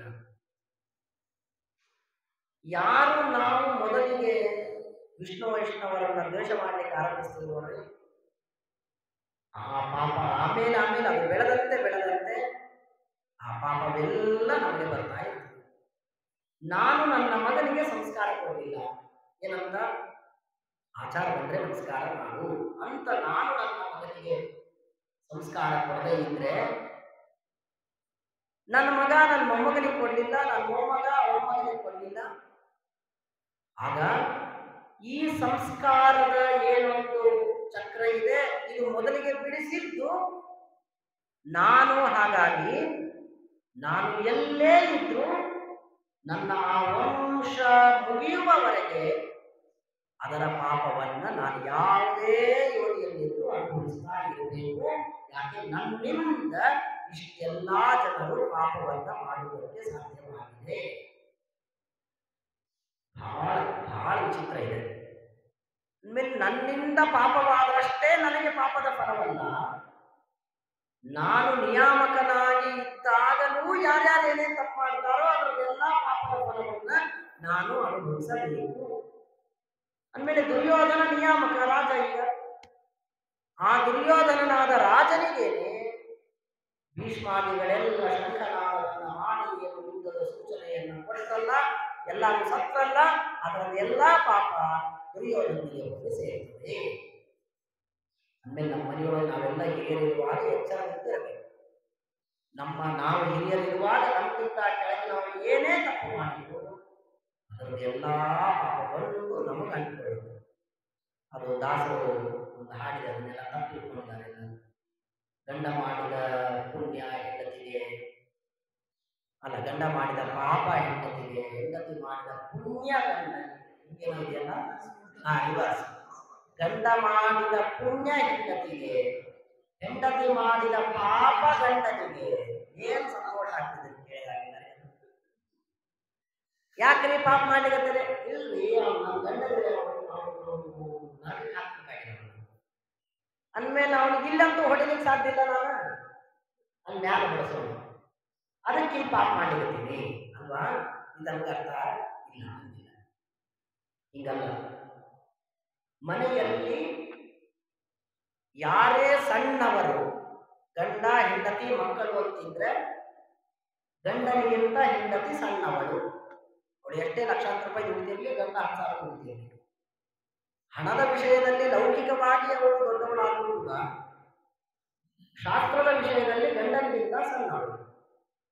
ಅಂದಮೇಲೆ ಆ ಸಣ್ಣವಳು ಏನೇ ತಪ್ಪುಗಳನ್ನ ಮಾಡಿದ್ರು, ಪಾಪ ಮಾಡಿದ್ರು, ಆ ಪಾಪದ ಫಲವನ್ನ ಗಂಡನೂ ಅನುಭವಿಸಬೇಕು. ಯಾವಾಗ ಗಂಡ ಅದನ್ನ ನೋಡು, ನೀನು ತಪ್ಪು ಮಾಡಿವತ್ತಿ ಕಾರ್ತಿಕ್ ಮಾಸ ಇಷ್ಟೊತ್ತು ಮಲಗಿದ್ರೆ ಹೆಂಗ ಹೇಳ್ಬೇಕಲ್ಲೇನ ಹೇಳು ಅಂತ ಗಂಡ ಹೇಳದೇ ಇದ್ದರೆ ಮಲಗು, ಇಷ್ಟಲೂ ಇದ್ದು ಏನ್ ಮಾಡ್ತೀವಿ, ಸುಮ್ಮನೆ ಇಷ್ಟಲೂ ಹೇಳ್ತೇವೆ, ಅವ್ರು ಬಾಜು ಮನೆಯವ್ರು ಹೇಳ್ತಾರ ನೀ ಹೇಳ್ತೇನೆ ಅಂತ ಹೆಂಡತಿಗೆ ಅಧರ್ಮವನ್ನ ಮಾಡುವ ಹೆಂಡತಿಗೆ ಬೈಯದೆ ನಿಂದನೆ ಮಾಡದೆ ಇನ್ನೂ ಅಧರ್ಮವನ್ನೇ ಮಾಡುವುದಕ್ಕೆ ಹೆಂಡತಿಗೆ ಸಪೋರ್ಟ್ ಮಾಡಿದ್ರೆ ಆಗ ಹೆಂಡತಿ ಮಾಡಿದ ಪಾಪ ಗಂಡನಿಗೆ ಹೋಗುತ್ತೆ. ಅದೇ ಹೆಂಡತಿ ಮಲಗಿದ್ದು ದಿವಸ 8 ತನಕ ಕಾರ್ತಿಕ ಮಾಸದೊಳಗ ಆಗ ಗಂಡ ದಿವಸ ಹೇಳ್ತಿದ್ದ, ನೋಡಿ ಇಷ್ಟೊತ್ತು ಮಲಗಬೇಡ, ಬೆಳಗ್ಗೆ ಹೇಳ್ಬೇಕು ಬೇಗ, ನೀನೇ ಹಿಂಗ್ ಮಾಡಿದ್ರೆ ನಾಳೆ ಮಕ್ಕಳು ಏನಾಗ್ತಾರೆ ಅಂತ ಗಂಡ ಹೇಳ್ತಾ ಇದ್ರೆ ಇವಳು ಕೇಳದೆ 8 ತನಕ ಮಲಗ್ತಿದ್ರೆ ಆಗ ಹೆಂಡತಿಗೆ ಬರುವ ಪಾಪ ಗಂಡನಿಗೆ ಹತ್ತುವುದಿಲ್ಲ. ಯಾಕೆ? ಗಂಡ ತಿಳಿಸಿ ಹೇಳಿದ್ದಾನೆ. ಅರ್ಥ ಆಗ್ತಾ ಇದೆಯಲ್ಲ ಎಲ್ಲರೂ? ಅಂದಮೇಲೆ ಈಗ ಎಲ್ಲರೂ ಸಂತೋಷ ಪಡ್ತಾರೆ. ಅಂದಮೇಲೆ ಹೆಂಡತಿ ಮಾಡಿದ ಪಾಪ ಗಂಡನಿಗೆ ಯಾವಾಗ ಗಂಡ ತಿಳುವಳಿಕೆಯನ್ನ ಹೇಳದೇ ಇದ್ರೆ, ತಾನು ಅದಕ್ಕೆ ಆ ಅಧರ್ಮಕ್ಕೆ ಸಪೋರ್ಟ್ ಮಾಡ್ತಾ ಇದ್ರೆ ಆಗ ಹೆಂಡತಿ ಮಾಡಿದ ಪಾಪ ಗಂಡನಿಗೆ ಹೋಗುತ್ತೆ. ಗಂಡನು ಹಿರಿಯರು ಹೇಳಿದಾಗ, ಇದು ಬರೀ ಗಂಡ ಹೆಂಡತಿ ವಿಷಯ ಅಲ್ಲ, ಮಕ್ಕಳು ಮೊಮ್ಮಕ್ಕಳು ಎಲ್ಲರ ವಿಷಯವಾಗಿ ಇದೆ. ನನ್ನ ಮಗನಿಗೆ ಸಂಧ್ಯಾನ ಮಾಡ್ತಿರ್ಲಿಲ್ಲ, ಮಗ ಸಂಧ್ಯಾನ ಮಾಡಲ್ಲ, ಮಾಡಬೇಡ ಸಂಧ್ಯಾನ, ಯಾರು ಇದ್ದಾರೆ ಕೂಡ ನನ್ನಂಗೆ ನೀನು ಅಂತ ನನ್ನ ಮಗನಿಗೆ ನಾನು ಸಂಧ್ಯಾವಂದನೆ ಮಾಡಬೇಡ ಅಂತೇ ಸಪೋರ್ಟ್ ಮಾಡಿದ್ರೆ ಆಗ ನನ್ನ ಮಗ ಸಂಧ್ಯಾವಂದನೆ ಬಿಟ್ಟಾರಪ್ಪ ನನಗೂ ಬರ್ತದೆ. ಅದೇ ನಾನು ಅವನಿಗೆ ಹೇಳಿ ಶಿಕ್ಷೆ ಕೊಟ್ಟು ಹಾಕದೆ ನಾನು ಹೇಳಿದಾಗಲೂ ಅವನು ಮಾಡಲಿಲ್ಲ ಅಂತ ಆದ್ರೆ ಆಗ ಅವನಿಗೆ ಅಂದಮೇಲೆ ಮನೆಯಲ್ಲಿ ಕಿರಿಯರು ಮಾಡಿದ ಪಾಪ ಹಿರಿಯರು ಸಪೋರ್ಟ್ ಮಾಡಿದರೆ ಮಾತ್ರ ಅವರಿಗೆ ಬರ್ತದೆ, ಹಿರಿಯರು ವಿರೋಧ ಮಾಡಿದ್ರೆ ಆ ಪಾಪ ಹಿರಿಯರಿಗೆ ಬರುವುದಿಲ್ಲ. ಹೀಗಾಗಿ ಧೃತರಾಷ್ಟ್ರನಿಗೆ ದುರ್ಯೋಧನಾದಿಗಳು ಮಾಡಿದ ಪಾಪ ಬರ್ತಿತ್ತು, ದುರ್ಯೋಧನನಿಗೆ ಭೀಷ್ಮಾದಿಗಳ ಸೇನಾಪತ್ಯದಲ್ಲಿ ಯುದ್ಧದಲ್ಲಿ ಮಾಡಿದ ಪಾಪ ಬರ್ತದೆ. ಯಾಕೆಂದ್ರೆ ಇವರೆಲ್ಲರೂ ಈ ಪಾಪಗಳನ್ನ ಮಾಡುವುದಕ್ಕೆ ಧೃತರಾಷ್ಟ್ರ ದುರ್ಯೋಧನಾದಿಗಳ ಸಪೋರ್ಟ್ ಇದೆ, ನಾವಿದ್ದೀವಿ ಅಂತಂತಾರೆ ಅನ್ನೋದಕ್ಕಾಗಿ ಆ ಪಾಪಗಳೆಲ್ಲ ಅವರಿಗೆ ಸೇರಿದೆ. ಗಂಡ ಮಾಡಿದ ಪಾಪ ಹೆಂಡತಿ ಬರ್ತದೋ ಇಲ್ಲೋ? ಬರ್ತದೆ, ಅದನ್ನು ಇಲ್ಲ ಅಂತಿಲ್ಲ, ಪುಣ್ಯಾಟೆ ಬರ್ತದೆ, ಪಾಪ ಬರಲ್ಲ ಹಿಂಗಿಲ್ಲ. ಗಂಡ ದೇವ್ರ ಪೂಜೆ ಮಾಡೋಣ ನಾಳೆ ಅಂತಂದ, ಸುಮ್ಮನೆ ನೀವು ಹಿಂಗ ಅಂತಿದ್ರೆ ನಾ ಮದುವೆ ಆಗ್ತಿದ್ದೆ ನಿಮ್ಮನ್ನ, ಏನ ಅಂತ ಮದುವೆ ಆದ್ರೆ ಪೂಜಾ ಮಾಡೋಣ ಅಂತೀರಿ, ಅವೆಲ್ಲ ಆಗಲ್ಲ, ಸುಮ್ಮನೆ ಇರ್ರಿ ನೀವು, ಅವೆಲ್ಲ ಮಾಡ್ಬೇಡ್ರಿ ಅಂತ ಗಂಡ ಮಾಡುವ ಧರ್ಮಕ್ಕೆ ಸಹಾಯ ಮಾಡಲಿಲ್ಲ ಎಂದರೆ ಆಗ ಗಂಡನಿಗೆ ಅಧರ್ಮವನ್ನ ಮಾಡಿದ, ಅವ ಸಪೋರ್ಟ್ ಇಲ್ಲ ಪಾಪ, ಹೀಗಾಗಿ ಅಲ್ಲಾಗ್ಬಿಟ್ಟ. ಆಗ ಗಂಡ ಮಾಡಿದ ಅಧರ್ಮದ ಅದರಿಂದ ಬಂದ ಪಾಪವನ್ನ ಹೆಂಡತಿನೂ ಅನುಭವಿಸ್ಬೇಕು. ಅಂದ್ಮೇಲೆ ಗಂಡ ಮಾಡಿದ ಪುಣ್ಯ ಬರ್ತದೆ ಅಂದ್ರೆ ಪುಣ್ಯ ಬರ್ತದೆ, ಪಾಪ ಬರಲ್ಲ ಅಂತ ಹೇಳಿಲ್ಲ, ಅಲ್ಲಿ ಪಾಪನೂ ಬರುತ್ತದೆ ಧರ್ಮಕ್ಕೆ ಸಹಾಯ ಮಾಡದೇ ಇದ್ದರೆ. ಎಲ್ಲ ಅನೇಕ ಇದೆ. ಅಂದಮೇಲೆ ದುರ್ಯೋಧನನಿಗೆ ಕೃಷ್ಣ ನೀವು ಹೇಳ್ತಾನೆ ಮುಂದೆ ಯುದ್ಧ ಎಲ್ಲ ಮುಗಿದ ಮೇಲೆ ಧರ್ಮರಾಜನಿಗೆ, ಹಾಗಾಗಿ ಧರ್ಮರಾಜ ನಿನಗೆ ಯಾವ ಪಾಪ ಬಂದಿಲ್ಲಪ್ಪ, ಯುದ್ಧದ ಆರಂಭವನ್ನ ಮಾಡಿದ್ದು ಕೌರವರು, ಹಾಗಾಗಿ ಆ ಕೌರವರ ರಾಜನಾದ ದುರ್ಯೋಧನನಿಗೇನೇ ಅದರದೆಲ್ಲ ಪಾಪದ ಫಲ ಬರ್ತದೆ ಹೊರತು ನಿನಗೆ ಬರಲ್ಲ ಅಂತ ಹೇಳಿ. ಆಮೇಲೆ ಈ ಶಂಖನಾದವನ್ನ ಯುದ್ಧದ ಆರಂಭದ ಸೂಚನೆಯನ್ನ ಭೀಷ್ಮಾದಿಗಳು ಕೊಟ್ಟಾದ ಮೇಲೆಯೇ ಕೃಷ್ಣ ತಾನು ಮತ್ತೆ ಶಂಖನಾದವನ್ನು ಮಾಡಿ, ಆಯ್ತಪ್ಪ ನೀವು ಬರ್ತೀರಿ ಅಂದಮೇಲೆ ಈಗ ನಾವು ಓಡಿ ಹೋಗುವುದು ಸರಿಯಲ್ಲ, ಕ್ಷತ್ರಿಯರು, ಹಾಗಾಗಿ ನಿಮ್ಮ ಎದುರಾಗಿ ಬರ್ತೀವಿ ಎನ್ನುವ ಅಭಿಪ್ರಾಯದಲ್ಲಿ ಕೃಷ್ಣ ಮೊದಲಿಗೆ ಶಂಖನಾದವನ್ನು ಮಾಡಿದ. ಇದು ಒಂದು ಬಹಳ ಚೆನ್ನಾಗಿದೆ. ಇದು ಒಂದು ಇನ್ನೊಂದು ನೋಡಿ ಎಷ್ಟು ಚಿತ್ರಿದೆ. ಮಾಧವ ಪಾಂಡವಶ್ಚೈವ ದಿವ್ಯವು ಶಂಖವು ಪ್ರದರ್ಮವು ಅಂತ ಹೇಳ್ತೀವಿ. ಈಗ ಆಮೇಲೆ ಕೃಷ್ಣ ಅಂದ, ಫಸ್ಟ್ ನಾನು ನಮ್ಮ ಕಡೆಯಿಂದ ನಾನು ಶಂಖನಾದವನ್ನು ಮಾಡ್ತೀನಿ, ಈ ಶಂಖನಾದ ನಾನು ಮಾಡ್ತೀನಿ, ಆಮೇಲೆ ನೀವು ಮಾಡ್ರಿ. ನನಗೆ ಯಾವ ಪುಣ್ಯ ಪಾಪಗಳ ಲೇಪವಿಲ್ಲ. ನನ್ನನ್ನ ನೀವು ಅನುಸರಿಸಿದ್ದರಿಂದ ನಿಮಗೆ ಯಾವಾಗಲೂ ಯಶಸ್ಸೇ ಸಿಗುತ್ತದೆ, ಪುಣ್ಯವೇ ಬರ್ತದೆ. ವಿಷ್ಣು ವೈಷ್ಣವ ವಾಕ್ಯೇನ ಹಾನಿ ಪಾಪಸ್ಯ ಕರ್ಮಣ ಅಂತಿದ್ದಂತೆ ವಿಷ್ಣು ವೈಷ್ಣವರನ್ನ ಅನುಸರಿಸಿದರೆ ನಮಗೆ ಎಂದೆಂದಿಗೂ ಪಾಪಗಳು ಬರುವುದಿಲ್ಲ. ಅದೇನು ಬಂದರೂ ಅವರಿಗೆ ಬರ್ತದೆ. ಸ್ವಾಮಿಗಳನ್ನ ಗುರುಗಳು ಹೇಳಿದಂತೆ ನಾನು ಕೇಳಿ ನಡೆದ್ಬಿಟ್ರೆ ನಮಗೆ ಯಾವ ಅಪಾಯ ಇಲ್ಲ. ಅದೇನು ಬರ್ತದೋ ಅವ್ರಿಗೆ ಬರ್ತದೆ, ನಮಗೇನು ಚಿಂತೆ ಇಲ್ಲ. ಯಾಕೆ ಅವ್ರು ಸಾತ್ವಿಕರು, ಭಗವಂತ ಅಂದಮೇಲೆ ದೇವರಂತಾನೆ ನಿಮಗೇನು ಬರೋದೇ ಇಲ್ಲ ಪಾಪ. ಇದು ಒಂದು ಬರುವುದಾದ್ರೂ ನಿಮಗೆ ಬರೋದಿಲ್ಲ, ಚಿಂತೆ ಮಾಡಬೇಡ್ರಿ. ಯಾಕೆ? ನನ್ನನ್ನು ಅನುಸರಿಸಿ. ನಾನು ಮೊದಲಿಗೆ ಶಂಖನಾದವನ್ನ ಮಾಡ್ತೀನಿ, ನನ್ನನ್ನು ಅನುಸರಿಸಿ ನೀವು ಶಂಖನಾದವನ್ನ ಮಾಡ್ರಿ. ಆಗ ನನ್ನನ್ನ ಅನುಸರಿಸಿದ್ದರಿಂದ ನಿಮಗೆ ಯಾವ ಯುದ್ಧದಿಂದ ಬರಬೇಕಾದ ಪಾಪಗಳ ಲೇಪ ಆಗುವುದಿಲ್ಲ ಎನ್ನುವ ಅಭಿಪ್ರಾಯದಲ್ಲಿ ಮಾಧವ ಅಂತ ಮೊದಲಿಗೆ ಹೇಳಿ ಆಮೇಲೆ ಪಾಂಡವ ಎನ್ನುವುದಾಗಿ ಹೇಳ್ತಾ ಇದ್ದಾರೆ. ಏನು ವಿಚಿತ್ರ ಇದೆ, ಬಹಳ ಚೆನ್ನಾಗಿದೆ. ಕೃಷ್ಣ ಇವನು ಸಾರಥಿ.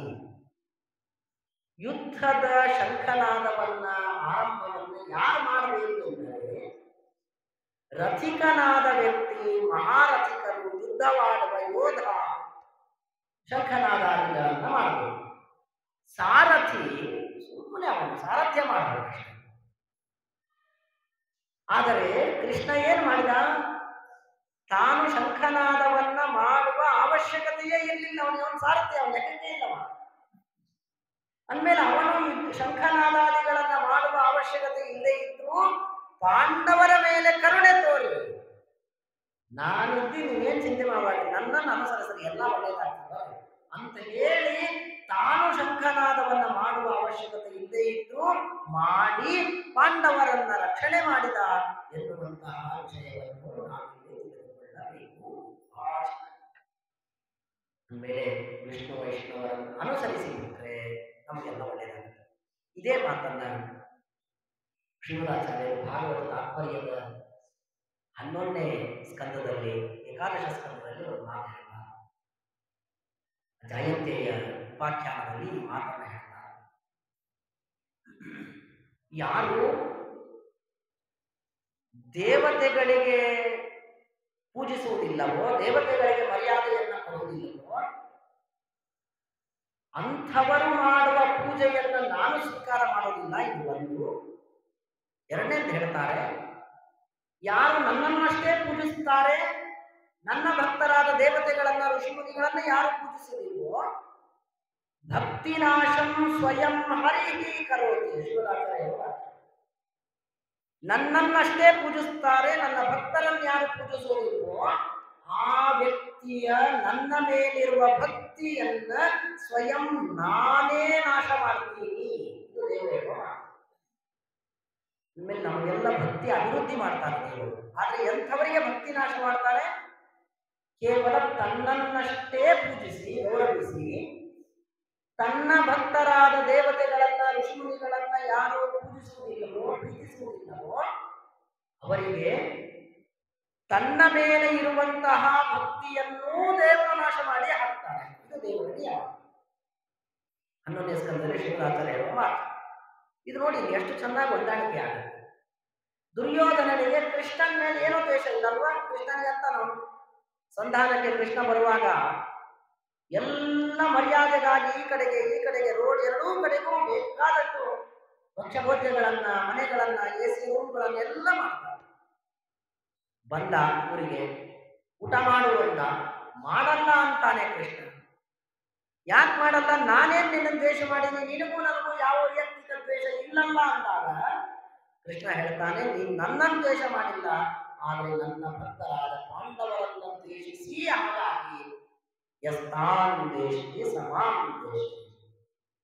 ಅಂದಮೇಲೆ ಇಷ್ಟೆಲ್ಲ ಇಟ್ಕೊಂಡು ಶ್ರೀಮದಾಚಾರ್ಯರು ಭಾಗವತ ತಾತ್ಪರ್ಯದಲ್ಲಿ ಬರೀತಾರೆ, ಕೇವಲ ದೇವರನ್ನಷ್ಟೇ ನೀನು ಗೌರವಿಸಿ ವಿಷ್ಣು ಭಕ್ತರಾದ ಸ್ವಾಮಿಗಳನ್ನ, ಗುರುಗಳನ್ನ, ಆಚಾರ್ಯರನ್ನ ನೀನು ದ್ವೇಷ ಮಾಡ್ತೀಯ ಎನ್ನುವುದಾದ್ರೆ ಅವರನ್ನು ಪೂಜಿಸಲ್ಲ, ನಮಸ್ಕಾರ ಮಾಡಲ್ಲ, ಮರ್ಯಾದೆ ಮಾಡಲ್ಲ ಎಂದಾದರೆ ನಿನ್ನ ಆ ಪೂಜೆಯನ್ನ ನಾನು ಸ್ವೀಕಾರ ಮಾಡುವುದಿಲ್ಲ.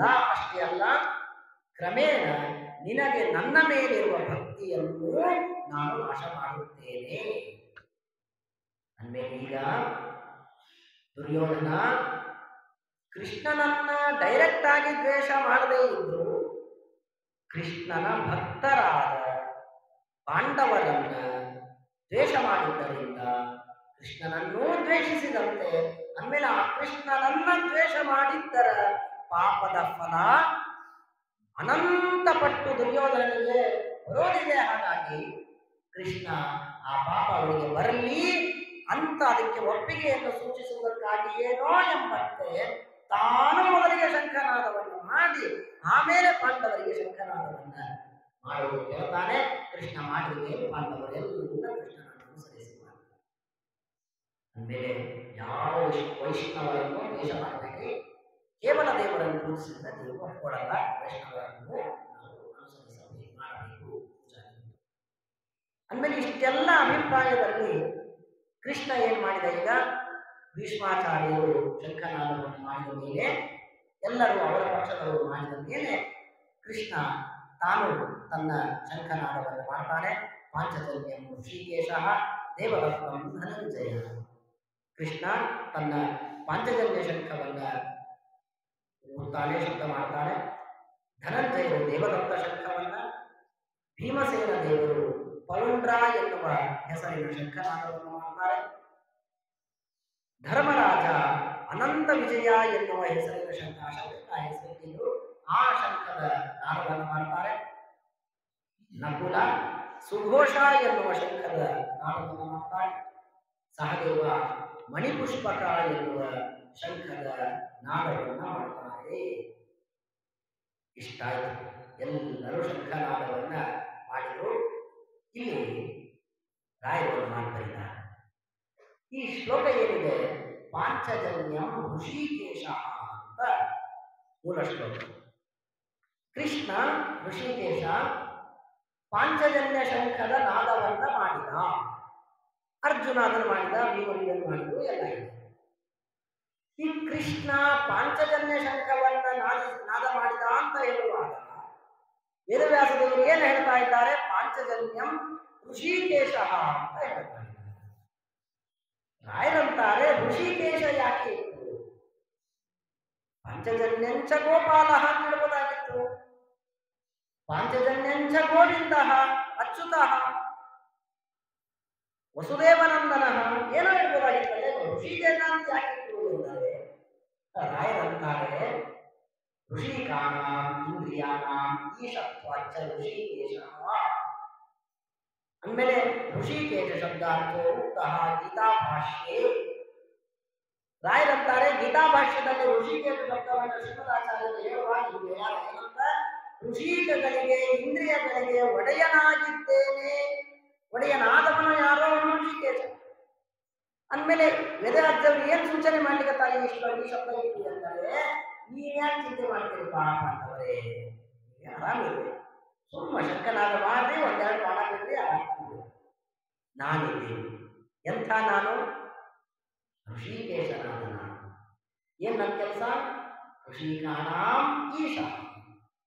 ಆ ದುರ್ಯೋಧನಾದಿಗಳ 11 ಅಕ್ಷೋಹಿಣಿ ಸೈನ್ಯದ ಏನೇನು ಇಂದ್ರಿಯಗಳು, ಮನಸ್ಸು, ಅವ್ರಿಗೆಲ್ಲರಿಗೆ ಒಡೆಯನಾಗಿ ನಾನು ಇಟ್ಕೊಳ್ತೀನಿ. ನೀವ್ಯಾಕೆ ಚಿಂತೆ ಮಾಡ್ತೀನಿ?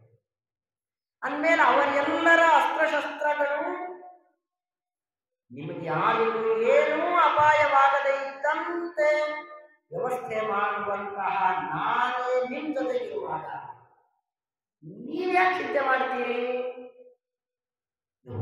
ಬಹಳ ಚೆನ್ನಾಗಿದೆ ಭಗವದ್ಗೀತಾ. ರಾಯರ, ಗುರುಗಳ, ಶಿವರಾಚಾರ್ಯರ ಗ್ರಂಥವನ್ನು ಇಟ್ಕೊಂಡಿದ್ರು, ಓದಿ. ಇದ್ರ ಮೇಲೆ ನಮಗ ದೇವರ ಮೇಲೆ ವಿಶ್ವಾಸ ಇದ್ರೆ ಮಾತ್ರ ಎಷ್ಟು ಅದ್ಭುತವಾಗಿದೆ. ಅಂದಮೇಲೆ ದೇವರಂತಾನೆ ಋಷಿಕಾಣಂ ಈಶ ನಾನು.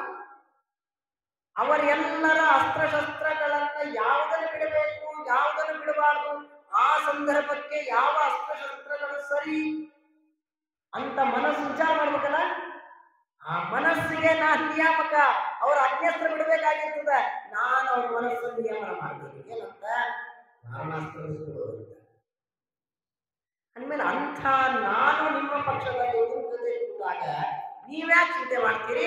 ಸುಮ್ಮನೆ ಏನಂತೀನಿ ಅದನ್ನು ಮಾಡ್ತಾ ಹೋಗ್ರಿ, ಆರಾಮಿರ್ತೀರಿ ನೀವು ಎನ್ನುವ ಅರ್ಥದಲ್ಲಿ ಋಷಿಕೇಶ ಶಂಖನಾದವನ್ನು ಮಾಡಿದ ಮೇಲೆ ಪಾಂಡವರು ಶಂಖನಾದವನ್ನು ಮಾಡಿದರು.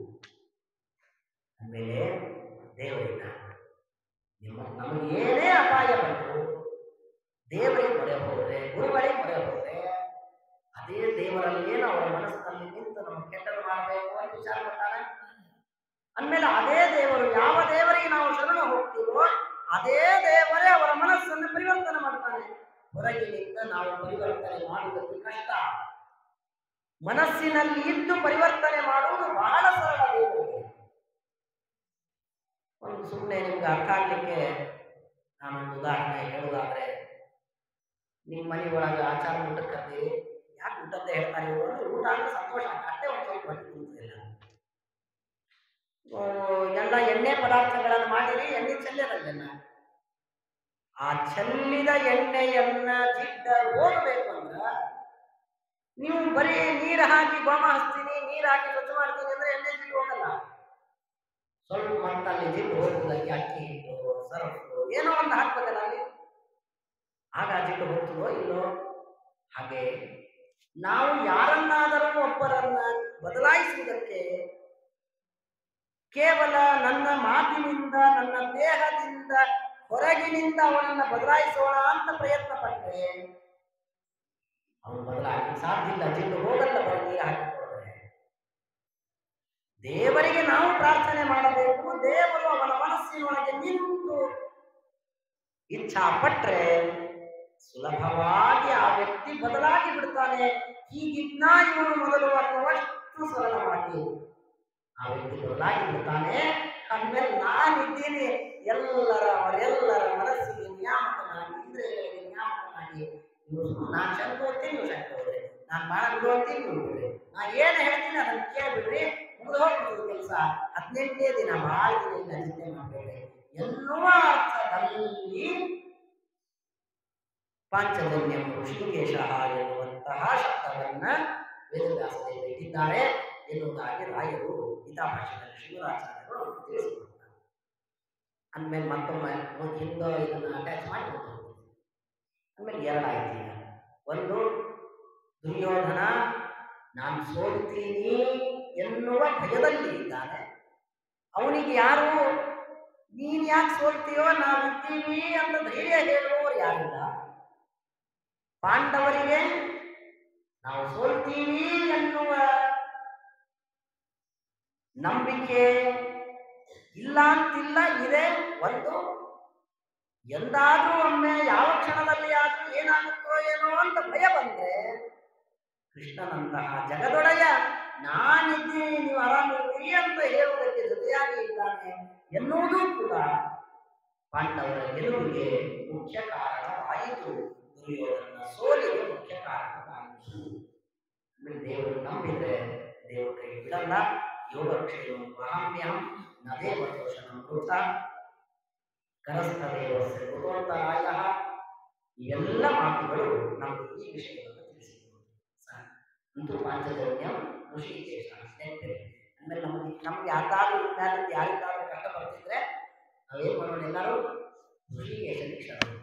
ಆ ಋಷಿಕೇಶ ಏನ್ ಮಾಡ್ತಾನೆ, ಅವರ ಮನಸ್ಸಿನಲ್ಲಿ ನಿಂತು ಅವರಿಂದ ನಮ್ಗೆ ಯಾವ ತೊಂದರೆ ಆಗಬೇಕಂತೆ ಬಹಳ ಚೆನ್ನಾಗಿದೆ.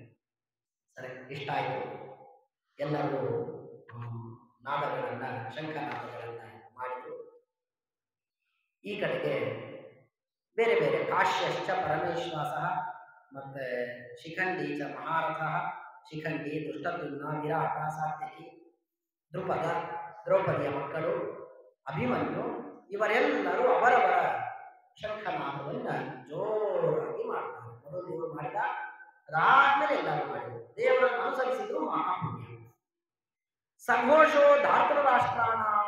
ಏನಾಯ್ತು ನೋಡಿ, ವಿದ್ಯಾರ್ಥಿಗಳು ಅಂತಾರೆ. ಮೊಟ್ಟ ಮೊದಲು ಶಂಖನಾದ ಯಾರು ಮಾಡಿದರು? ಭೀಷ್ಮಾಚಾರ್ಯರು, ಕೌರವರ ಕಡೆಯವರು, ದುರ್ಯೋಧನನ ಕಡೆಯವರು. ಆದರೆ ಅಲ್ಲಿ ಆ ಶಂಖನಾದ ಮುಗಿದ ಮೇಲೆ ಪಾಂಡವರು ಆರಂಭಿಸಿದರು. ಪಾಂಡವರ ಶಂಖನಾದ ಮುಗಿದ ಮೇಲೆ ವೇದವ್ಯಾಸದೇವರು ಒಂದು ಮಾತು ಹೇಳ್ತಾರೆ. ಏನಂತ? ಸಘೋಷೋ ಧಾರ್ತ್ರ ರಾಷ್ಟ್ರಾಣ ಹೃದಯಾನಿ ವ್ಯದಾರಯತ್ ಅಂತ ಎರಡು ಹೇಳಿದ್ದಾರೆ. ಆ ಪಾಂಡವರ ಕೃಷ್ಣನ ಶಂಖದ ನಾದದಿಂದ ದುರ್ಯೋಧನಾದಿಗಳ ಮನಸ್ಸಿನಲ್ಲಿ ಅಯ್ಯೋ ನಮ್ಮ ಕಥೆ ಮುಗಿದೇ ಹೋಯ್ತು ಎನ್ನುವಷ್ಟು ಗಾಢವಾದ ಭಯ, ಚಿಂತೆ, ಯಾರು ನಮ್ಮನ್ನು ರಕ್ಷಕರು ಎನ್ನುವ ಭಯ ಅವರಿಗೆ ಶುರುವಾಯಿತು ಪಾಂಡವರ ಕೃಷ್ಣನ ಶಂಖನ. ಆದರೆ ಆಮೇಲೆ ಏನಾಯ್ತು? ನಭಶ್ಚ ಪೃಥ್ವಿಂಚೈವ ತುಮುರೋ ನಿರ್ನಾದ, ಎಲ್ಲರಿಗೆ ಆನಂದ ಹರಿಯಿತು. ಅದೇ ಮೊದಲಿಗೆ ಭೀಷ್ಮಾಚಾರ್ಯರು ಮತ್ತು ಅವರ ಏನು ಸೈನ್ಯ ಶಂಖನಾದವನ್ನು ಮಾಡಿಲ್ಲಲ್ಲ, ಅಲ್ಲಿ ಹೇಳುವಾಗ ವೇದವ್ಯಾಸದೇವರು ಏನಂತಾರೆ ಅಂದ್ರೆ ಸಹಸೈವ ಅಭ್ಯ ಅನ್ಯಂತ ಸಶಬ್ದ ತುಮುಲೋ ಭವತ್. ಇಷ್ಟೇ. ಆ ಕೌರವರ ಶಂಖದ ನಾದ ಎಲ್ಲ ದಶ ದಿಕ್ಕುಗಳಲ್ಲಿ ಹಬ್ಬಿತು, ಇಷ್ಟೇ ಹೇಳ್ತಾರೆ ಹೊರತು ಪಾಂಡವರಿಗೆ, ಪಾಂಡವರ ಸೈನ್ಯಕ್ಕೆ ಭಯವನ್ನುಂಟು ಮಾಡಿತು ಅಂತ ಹೇಳುವುದಿಲ್ಲ. ಅಂದ್ರೆ ವಿಚಾರ ಮಾಡ್ರಿ, ಕೃಷ್ಣನ ಅನುಗ್ರಹ ಇಲ್ಲದೆ ಇದ್ದದ್ದಕ್ಕಾಗಿ, ವಿಷ್ಣು ವೈಷ್ಣವರ ಸಪೋರ್ಟ್ ಇಲ್ಲದೆ ಇದ್ದದ್ದಕ್ಕಾಗಿ ದುರ್ಯೋಧನಾದಿಗಳ ಶಂಖನಾದವೇ ಏನೂ ಮಾಡ್ಲಿಕ್ಕಾಗಲಿಲ್ಲ ಪಾಂಡವರಿಗೆ, ಪಾಂಡವರ ಪಕ್ಷಕ್ಕೆ ಎಂದಾದ ಮೇಲೆ ಇನ್ನ ಅವರು ಬಿಡುವ ಅಸ್ತ್ರಶಸ್ತ್ರಗಳು ಏನು ಮಾಡ್ಲಿಕ್ಕೆ ಸಾಧ್ಯ ಅಂತ ವೇದವ್ಯಾಸರು ತಿಳಿಸ್ತಾ ಇದ್ದಾರೆ. ಅರ್ಥ ಆಯ್ತೇನೆ ಯಾರಿಗೆ? ಭಾರಿ ಒಬ್ಬ ಬಲಾಢ್ಯ ವ್ಯಕ್ತಿ ನನ್ನ ಸಪೋರ್ಟಿಗೆ ಇದ್ದಾನೆ, ನಾನು ದುಷ್ಟ, ನಾನು ಆ ಬಲಾಢ್ಯ ನನ್ನ ನಂಬಿ ಅವ ಜಮಿ ಹೋಗ್ತಾನೆ ದಿವಸ ಇಷ್ಟಿಷ್ಟು ಮಾಂಸಖಂಡಗಳನ್ನು ಬೆಳೆಸ್ಕೊಂಡಾನ, ಅಂಥ ಒಬ್ಬ ವ್ಯಕ್ತಿಯ ಸಪೋರ್ಟ್ ನನಗಿದೆ ಅಂತ ನಾನು ಅಹಂಕಾರದಲ್ಲಿ ಇದ್ದೇನೆ. ಅವನು ಹೊಡೆದಾಗಲೇ ಎದುರಿನ ವ್ಯಕ್ತಿಗೆ ಏನಾಗಲಿಲ್ಲ ಎಂದ್ಮೇಲೆ ನಾನು ತಿಳ್ಕೊಬೇಕಾಗಿತ್ತು ಏನಂತ, ಇಂಥ ಬಾಡಿ ಬಿಲ್ಡರೇ ಏನು ಮಾಡ್ಲಿಕ್ಕೆ ಆಗಲಿಲ್ಲ ಎದುರಿನ ವ್ಯಕ್ತಿಗೆ, ನನ್ನಿಂದ ಏನಾಗ್ತದೆ ಅಂತ ನಾನು ತಿಳ್ಕೊಂಡು ಜಗಳದಿಂದ ಹಿಂಸರಿಬೇಕಾಗಿತ್ತು. ಆದರೆ ನಾನು ಆ ಎಚ್ಚರಿಕೆಯನ್ನು ಗಮನಿಸದೆ ಹಾಗೆ ಜಗಳಕ್ಕೆ ಹೋದೆ, ನಾನು ಬಳಸ್ಕೊಂಡೆ, ಸೋತೆ.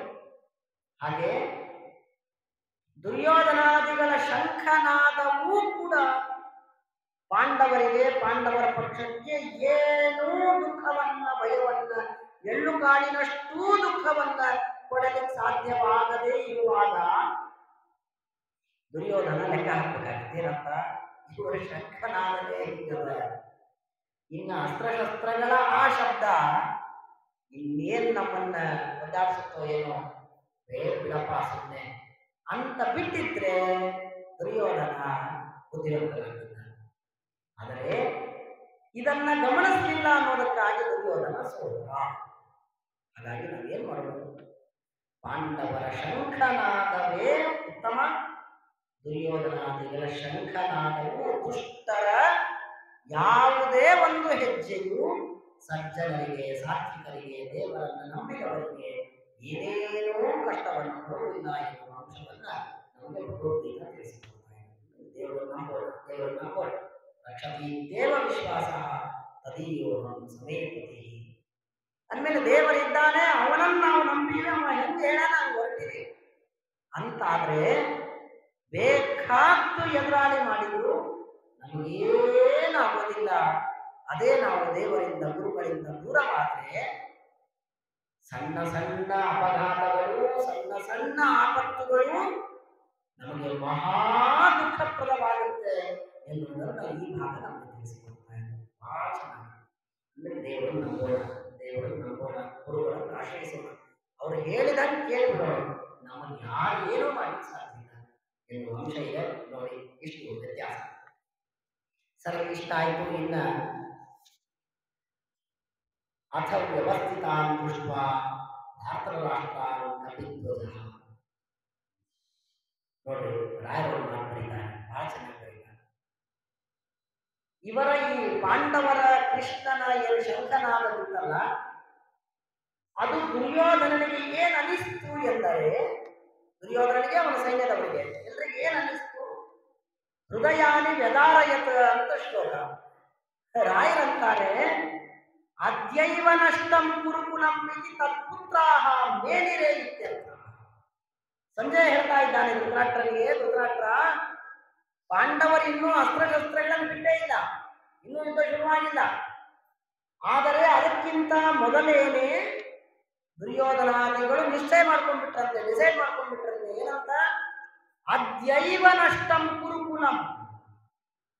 ಆಯ್ತು, ಇವತ್ತೇ ನಮ್ಮ ಗುರುಕುಲ ನಾಶವಾಗಿ ಹೋಯ್ತು, ನಾವು ಸತ್ತೇ ಬಿಟ್ಟಿವಿ, ಸುಮ್ಮನೆ ನಿಂತೀವಿ ಅಷ್ಟೇ ಅಂತ ಕೌರವರಿಗೆ ಅನಿಸ್ತಂತೆ.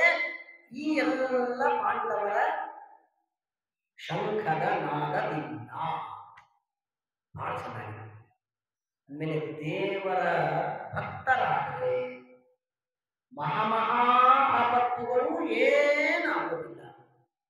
ನಾವು ದೇವರಿಂದ ಗುರುಗಳಿಂದ ದೂರವಾದರೆ ಸಣ್ಣ ಸಣ್ಣ ಆಪತ್ತುಗಳು ಬಹಳ ಭಯಜನಕವಾಗುತ್ತೆ. ಹಾಗಾಗಿ ಶಂಖನಾದವೇ ಇಷ್ಟು ಭಯಜನಕವಾಗಿದೆ. ಇನ್ನು ಪಾಂಡವರ ಭೀಮಸೇನ ದೇವರ ಏನ ಬಾಹುಬಲ, ಏನ ಅಸ್ತ್ರಶಸ್ತ್ರಬಲ, ಅದೇನು ತಡ್ಕೊಳ್ಳಿಕ್ಕೆ ಸಾಧ್ಯ ಇದೆ ಅಲ್ವಾ? ನಾವು ಇಂಥ ಅಜ್ಞಾನಿಗಳು ಅಂದ್ರೆ ಆದರೂ ನಮ್ಗೆ ಅಹಂಕಾರ ಹೋಗೋದಿಲ್ಲ. ನನಗೆ ಯಾರು ಏನು ಮಾಡ್ತಾರೆ ಎನ್ನುವ ಅಹಂಕಾರ ಕಡಿಮೆ ಆಗಲಿಲ್ಲ. ಇದೇ ಒಂದು ಕೆಟ್ಟದ್ದಾಗಿದೆ. ಗಮನಿಸ್ರಿ, ಎರಡು ಗಮನಿಸ್ರಿ ಎಲ್ಲ. ಈ ಕಡೆ ದುರ್ಯೋಧನ ಇಟ್ಕೊಳ್ಳಿ, ಈ ಕಡೆ ಜಾಂಬವಂತನನ್ನು ಇಟ್ಕೊಳ್ಳಿ. ದುರ್ಯೋಧನ ಅಥವಾ ಕಂಸ ಯಾರನ್ನಾದ್ರೂ ಇಟ್ಕೊಳ್ಳಿ, ಈ ಕಡೆ ಜಾಂಬವಂತನನ್ನು ಇಟ್ಕೊಳ್ಳಿ. ಜಾಂಬವಂತನು ದೇವರ ಜೊತೆಗೆ ಜಗಳಾಡಿದ ಅಲ್ವಾ?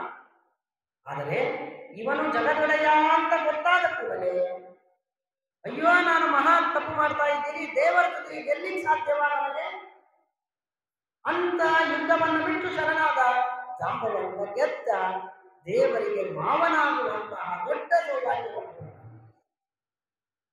ದುರ್ಯೋಧನ ಇವನು ದೇವರು ಅಂತ ಗೊತ್ತಾದ್ರು, ವಿಶ್ವರೂಪಾದಿಗಳನ್ನ ನೋಡಿದ್ರು, ಇವನು ದೇವರು ಅಂತ ಗೊತ್ತಾದ್ರೂ ಕೂಡ ಅವನನ್ನು ದೇವರು ಅಂತ ನಂಬಲಿಲ್ಲ ಅಥವಾ ತಿಳಿಯಲಿಲ್ಲ. ಯುದ್ಧ ನಿಲ್ಲಿಸೋಣ, ಬೇಡ, ನಾವು ಸೋಲ್ತೀವಿ ಅಂತ ಯುದ್ಧವನ್ನು ನಿಲ್ಲಿಸಲಿಲ್ಲ ಅನ್ನೋದು ದುರ್ಯೋಧನ. ಅಂದಮೇಲೆ ಜಾಂಬವಂತನಂತೆ ನಾವು ಆದರೆ, ನಾವು ಅಜ್ಞಾನದ ಮನುಷ್ಯರು ತಪ್ಪು ಮಾಡ್ತೀವಿ. ಆದರೆ ಜಾಂಬವಂತನಂತೆ ಆದರೆ, ಕ್ಷಮಾಪಣೆ ಬೇಡಿದ್ರೆ, ತಪ್ಪು ತಿದ್ದಿಕೊಂಡ್ರೆ, ದೇವರನ್ನು ಆಶ್ರಯಿಸಿದ್ರೆ ನಮಗೆ ಗೆಲುವಿದೆ. ಕಂಸನಂತೆ, ದುರ್ಯೋಧನನಂತೆ ಇವನು ದುರ್ಯೋಧನ, ಇವ ದೇವರು, ಇವರಿಂದ ನಮಗೆ ಸಾವಿದೆ ಅಂತ ಗೊತ್ತಿದ್ರು ನಾವು ಶರಣಾಗತರಾಗಲ್ಲ, ಅವನ ಎದುರಾಗಿ ಹೋಗ್ತೀವಿ ಎಂದರೆ ನಮಗೆ ಸೋಲಿದೆ, ಸಾವಿದೆ ಎನ್ನುವುದನ್ನ ಈ ಭಾಗ ನಮಗೆ ತಿಳಿಸಿಕೊಡ್ತಾರೆ. ದೇವರ ಗುರುಗಳ ಎದುರಾಗಿ ಎಂದಿಗೂ ಹೋಗಬೇಕು. ಮಹಾ ಸರಿ, ಇಷ್ಟ ಆಯ್ತು, ಮುಂದುವರೆದು. ಅಥ ವ್ಯವಸ್ಥಿತಾನ್ ದೃಷ್ಟ ಧಾರ್ತರಾಷ್ಟ್ರಾನ್ ಕಪಿಧ್ವಜ ಪ್ರವೃತ್ತೆ ಶಸ್ತ್ರ ಸಂಪಾತೆ ಧನುರುದ್ಯಮ್ಯ ಪಾಂಡವ. ಇನ್ನೆಲ್ಲ ತಯಾರಾಗಿ ನಿಂತಿದ್ದಾರೆ. ಇನ್ನು ಯುದ್ಧ ಶುರುವಾಗಬೇಕು. ಇಷ್ಟೊತ್ತು ದುರ್ಯೋಧನಾದಿಗಳು ಏನೇನು ಮಾಡಿದ್ರು ಎನ್ನುವುದು ಹೇಳಿ, ಈಗ ಅರ್ಜುನ ವ್ಯಾಪಾರ. ಇನ್ನು ಮುಂದೆ ಏನು ಹೇಳುತ್ತೆ ಭಗವದ್ಗೀತಾ ಎಂದರೆ, ಅರ್ಜುನ ಏನು ಮಾಡಿದ ಅನ್ನೋದನ್ನ ಹೇಳುತ್ತಾ ಆರಂಭಿಸಿದ. ಅಂದಮೇಲೆ ಅರ್ಜುನ ಏನು ಮಾಡಿದ? ಪ್ರವೃತ್ತೆ ಶಸ್ತ್ರ ಸಂಪಾತೆ. ಇನ್ನು ಯುದ್ಧ ಶುರುವಾಗಬೇಕು. ರಾಯರಂತಾರೆ, ಇದು ವರ್ತಮಾನ ಸಾಮೀಪ್ಯ, ವರ್ತಮಾನ ವ್ಯಪದೇಶ ಎನ್ನುವ ನಿಯಮದಿಂದ ಇನ್ನೂ ಯುದ್ಧ ಶುರುವಾಗಿಲ್ಲ. ಯುದ್ಧಕ್ಕಾಗಿ ಎಲ್ಲರೂ ತಯಾರಾಗಿ ನಿಂತಿದ್ದಾರೆ. ಆಗ ಈ ಅರ್ಜುನ ಕೃಷ್ಣನಿಗೆ ಹೇಳಿದ, ಕೃಷ್ಣ, ನನಗ ಇಬ್ಬರ ಸೈನ್ಯದಲ್ಲಿಯೂ ಯಾರ್ಯಾರಿದ್ದಾರೆ ಅಂತ ನೋಡಬೇಕಾಗಿದೆ, ರಥವನ್ನು ತೆಗೆದುಕೊಂಡು ಹೋಗಿ ನಿಲ್ಲಿಸುವುದು ಅಂತ ಹೇಳ್ತಾರೆ. ಇಷ್ಟು ಮಾತು. ಇನ್ನು ವೇದವ್ಯಾಸರು ಎಷ್ಟು ಚೆನ್ನಾಗಿ ಹೇಳ್ತಾರೆ.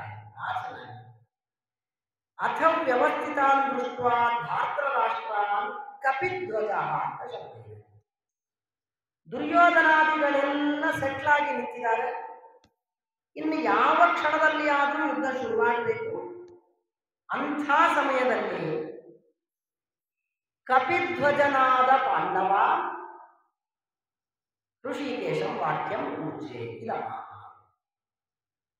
ಕಪಿಧ್ವಜನಾದ ಪಾಂಡವ ದೇವರಿಗೆ ಈ ಮಾತು ಹೇಳಿದ, ಮುಂದಿನ ಮಾತು ಹೇಳಿದ ಅಂತ ಎಷ್ಟು ಚೆನ್ನಾಗಿ ಅನೇಕ ಮಾತುಗಳನ್ನು ತಿಳಿಸಿಕೊಡ್ತಾರೆ. ಒಂದೆರಡು ಕೇಳೋಣ, ಬಹಳ ಚೆನ್ನಾಗಿ.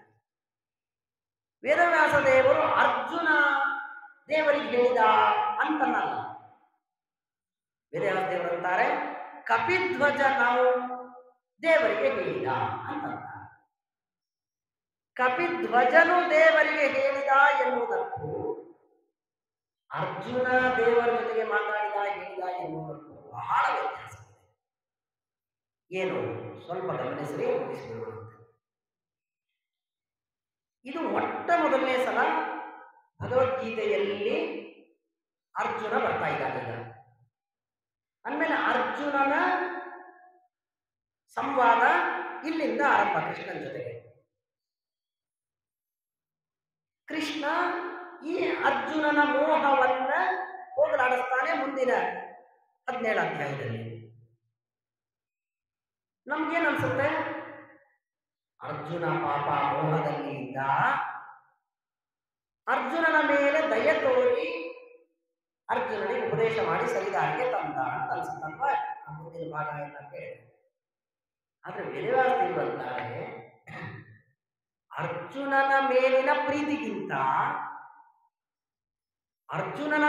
ಪ್ರೀತಿಗಿಂತ ಕಪಿಧ್ವಜ, ಅರ್ಜುನ ಧ್ವಜದಲ್ಲಿ ಕಪಿಯನ್ನ ಇಟ್ಕೊಂಡನಲ್ಲ, ಹನುಮಂತ ದೇವರನ್ನ ಇಟ್ಕೊಂಡನಲ್ಲ, ಅವರ ಕರುಣೆಯಿಂದ ಅವರನ್ನು ಆಶ್ರಯಿಸಿದ್ದರಿಂದ ಅರ್ಜುನನ ಮೋಹವನ್ನ ಅಜ್ಞಾನವನ್ನ ದೇವರು ಪರಿಹಾರ ಮಾಡಿದ ಮುಂದಿನ ಅಧ್ಯಾಯಗಳಲ್ಲಿ. ಕೇವಲ ಅರ್ಜುನನಿದ್ರೆ ಕೃಷ್ಣ ಇಷ್ಟನೇ ಕೆಲಸಕೊಳ್ತಿರ್ಲಿಲ್ಲ. 18 ಅಧ್ಯಾಯದಿಂದ ತಲೆ ಕೆಲಸಕೊಳ್ತಿರ್ಲಿಲ್ಲ. ದೇವರಂತ ಕಪಿಧ್ವಜನನ್ನ ಇಟ್ಟುಕೊಂಡಿದ್ದಾನೆ, ಹನುಮಂತ ದೇವರನ್ನ ಆಶ್ರಯಿಸಿದ್ದಾನೆ. ಆಮೇಲೆ ವಾಯುದೇವರನ್ನ ಆಶ್ರಯಿಸಿದಂತಹ ಭಕ್ತರಿಗೆ ಎಂದೆಂದಿಗೂ ನರಕ ಆಗಬಾರದು, ಅನರ್ಥ ಆಗಬಾರದು, ಅಜ್ಞಾನಾದಿಗಳು ಉಳಿಯಕೂಡದು. ಇದು ದೇವರಿಗೆ. ಅಂದ್ಮೇಲೆ ನಾವೆಲ್ಲ ವಾಯುದೇವರನ್ನು ಆಶ್ರಯಿಸಿದ್ರೆ ನಮಗೆ ಎಂದೆಂದಿಗೂ ದೇವರು ಅಜ್ಞಾನಾದಿಗಳನ್ನ ಶಾಶ್ವತವಾಗಿರುವಂತೆ ಮಾಡುವುದಿಲ್ಲ, ಕಡಿಮೆ ಮಾಡ್ತಾ. ನಾವು ವಾಯುದೇವರನ್ನು ಆಶ್ರಯಿಸೋದಿಲ್ಲ, ವಾಯುದೇವರನ್ನ ಜೀವೋತ್ತಮ ಅಂತ ಚಿಂತನೆ ಮಾಡಲ್ಲ, ದೇವರನ್ನ ಅಷ್ಟೇ ಪೂಜಿಸ್ತೀವಿ, ವಾಯುದೇವರು ಬೇಡ ಅಂತಂತೀವ. ಹಾಗಾದ್ರೆ ದೇವರು ನಮ್ಮನ್ನ ಏನೂ ಉಪದೇಶ ಮಾಡದೆ ನಮ್ಮನ್ನ ರಕ್ಷಣೆ ಮಾಡುವುದಿಲ್ಲ. ಅಂದಮೇಲೆ ಅರ್ಜುನನಿಗೆ ಯಾಕೆ ದೇವರು ಮೋಹವನ್ನ ಅಜ್ಞಾನವನ್ನ ದೂರ ಮಾಡಿದ? ಅರ್ಜುನನು ಹನುಮಂತ ದೇವರನ್ನ ಆಶ್ರಯಿಸಿದ್ದಾರೆ. ಅದು ಎಂತ ಹನುಮಂತ ದೇವರಿಗೆ ಶಬ್ದ ಬಹಳ ಚೆನ್ನಾಗಿದೆ. ಕಪಿಧ್ವಜ ಅಂತಂತಾರೆ. ಕಪಿ ಏನ್ ಕಪಿ ಅಂದ್ರೆ ಕಂ ಎಂದರೆ ಸುಖವನ್ನ, ಪಿ ಅಂದ್ರೆ ಪಿಬತಿ ಕುಡಿಸುವವರು.